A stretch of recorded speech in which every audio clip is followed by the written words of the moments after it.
started here 16 years ago, we had 2 girls on a flute and 1 guy on guitar. It was Andrew himself was playing the guitar, which is quite something else. And we even did street outreach like that. But we began with who we had. And over the weeks and the months following, with new guitarists coming along, a couple of people could play the piano. And then when we needed a little bit more volume, we kicked into having the drums. Oh, well, I mean, music is just such a passion. We had to fight to get in the team. From a young age, you know. I mean, we've just been given opportunities since we were younger. And I think when you get an opportunity, you just need to take it, you know. I think I was 14 when I first played drums here in church, and from then on it's just carried on. And myself and Josh have always been doing recordings together, you know. And the biggest joy is when you see what you always knew is there come through. So it could be a youngster who's really, really nervous, who has been put down too many times because they're young and maybe look like they were in the way, who's had to go through the pain barriers of learning what commitment is.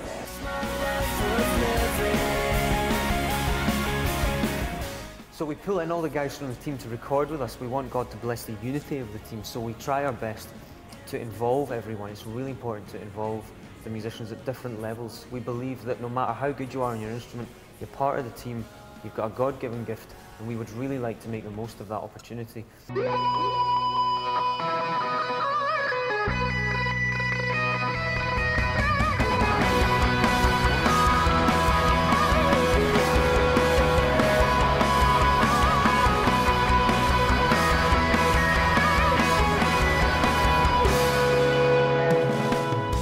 So if people got hold of some of these songs, maybe through the internet or whatever medium, and started to learn them for their church, how do you think it might help them? I believe with all my heart that the songs that will be sung, not only in this congregation but across other churches, it will bring Christ into the centre. So many times worship teams get caught with just the music or just their favourite kind of emotion that they feel when they're singing a particular kind of song, and it's not about that at all.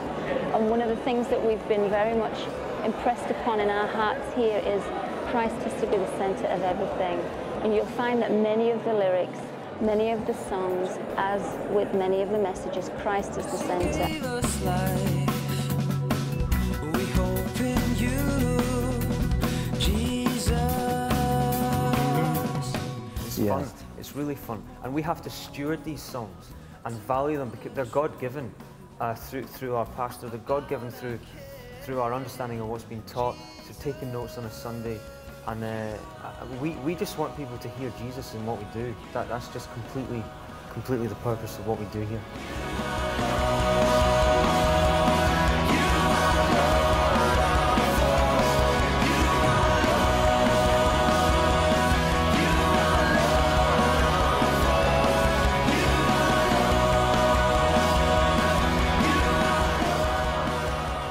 With the church team, we've got musicians, a couple of drummers, Robert and Sam.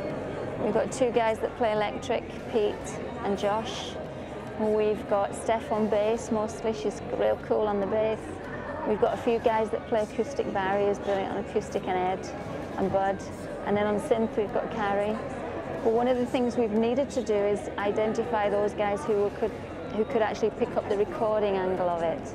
And so because of the time that takes, we took 2 guys on staff, our son Josh and Sam. They've come on staff so that they work in the studios, they work throughout the week to get the songs captured, recorded, and then go on to mix the stuff.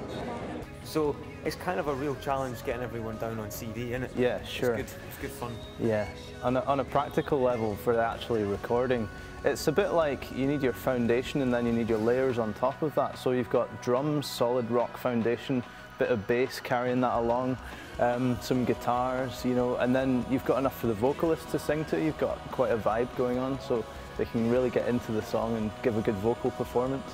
Then we'll add little programmed sounds and just make it sound really interesting, so you can hear little intricate details on the right and left, especially when you're wearing headphones. Just give the sound a bit more atmosphere, I guess. And then we'll send it off to Abbey Road Mastering Studios, and basically that's the sound you'd hear on a finished CD or DVD that we'd produce.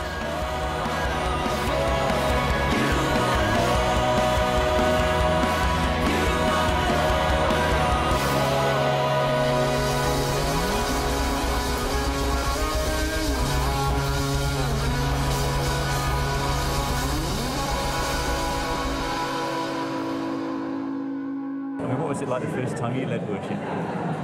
It's a long time ago, Tim, I can't remember.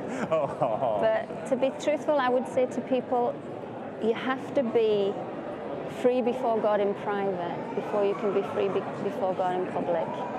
And I would love to see people get on their knees in private as opposed to doing all this stuff out there on the platform. And I would say, you know, the freedom thing, there's a lot more freedom and should be a lot more freedom in private than in public. Because, you know, sometimes when new people come in and they wonder what is going on here, they've never seen this before.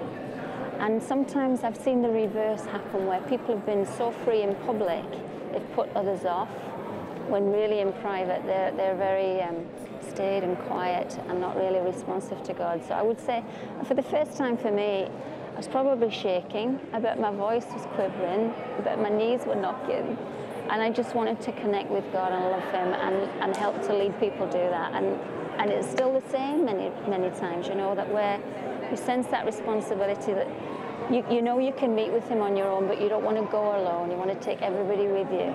And it's just a great privilege. I just love leading worship. I love leading the team.